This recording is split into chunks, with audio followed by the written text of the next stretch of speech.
강원도에서는 올겨울 4일간 첫눈이 지속됐는데요. 평창 등 일부 지역엔 30cm가 넘는 눈이 쌓였습니다. 이번 눈은 습기를 많이 먹으며 많이 쌓이면 무게가 상당한데요. 이른바 습설 때문에 비닐하우스가 무너지고 나무가 부러지는 등 사고가 속출했습니다. 야간엔 기온이 영하로 떨어져 미끄럼 교통사고도 발생했습니다. 이다혜 기자입니다. 횡성군 서원면의 한 농장입니다. 비닐하우스로 된 우사 지붕이 폭삭 내려앉았습니다.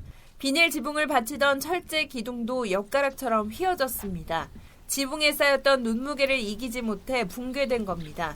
28일 오전 9시쯤 키우는 소를 살피기 위해 우사에 들어갔던 70대 목장주가 무너진 지붕에 깔렸습니다. 신고가 접수된 지 1시간여 만에 구조됐지만 심정지 상태로 병원으로 옮겨졌습니다.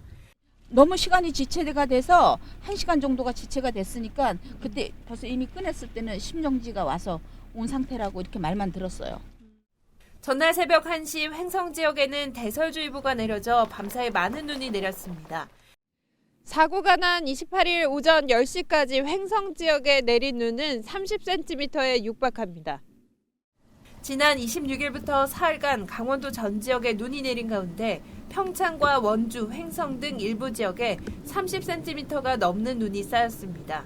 이번 눈은 습기를 많이 머금은 습설로 100제곱미터 면적에 50cm가 쌓이면 무게가 5톤에 달할 정도로 무겁습니다. 28일 새벽 5시 횡성군 둔내면 현전리에서도 우사가 무너져 소 36마리가 깔렸다가 32마리가 구조됐고 나머지 4마리는 살아남지 못했습니다. 곳곳에서 눈무게를 이기지 못한 나무가 쓰러져 이로 인한 피해도 잇따랐습니다. 횡성군 갑천면에서는 쓰러진 나무가 전신주를 덮쳤습니다. 이 사고로 우천면, 둔내면, 갑천면, 공급면, 횡성읍 일대 270여 가구의 전기가 끊겼습니다. 일부 지역은 복구가 완료됐지만 곳곳에서 비슷한 사고가 잇따라 주택은 물론 상업시설도 영업이 중단되는 등 피해를 입었습니다. 나무가 덮쳐갖고선 그렇게 됐다고 하더라고요. 문을 안 여는 수밖에 없는 것 같아요. 냉기가 빠지면 금방 녹으니까 지금 할 수 있는 방법은 그거밖에 없어요. 가만 문 안 열고 가만 냅두는 수밖에 없어요. 원주에서도 27일부터 28일 낮 1시까지 나무 쓰러짐 등 피해 신고 50건이 접수됐습니다. 28일 오후 2시를 기해 강원도에 내려졌던 대설특보는 모두 해제됐습니다. 그러나 무거운 눈이 많이 쌓인 가운데 29일 강원 대부분 지역에 한파가 찾아올 것으로 예상돼 도로 결빙에 따른 미끄럼 사고 등 추가 피해가 우려됩니다. 실제로 지난 27일 오후 5시 50분쯤 원주시 호저면 만종교차로 인근에서 차량 50세대가 연이어 부딪히는 사고가 났습니다. 이 사고로 3명이 경상을 입는 등 인명피해는 크지 않았지만 일대 도로가 큰 혼잡을 빚었습니다. 5시 50분 조금 넘어서 처음엔 레카가 한 2대 정도 지나가더라고요.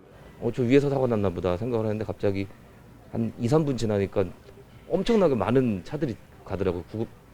구급차도 올라가고. 경찰은 폭설로 인해 도로가 얼어붙은 상태에서 내리막 도로를 달리다 줄줄이 부딪힌 것으로 추정하고 정확한 경위를 조사 중입니다. 기상청은 눈이 그친 뒤 내륙과 산지의 기온이 10도가량 떨어져 도로가 얼 가능성이 크다며 교통안전에 각별한 주의를 당부했습니다. 헬로티비 뉴스 이다혜입니다.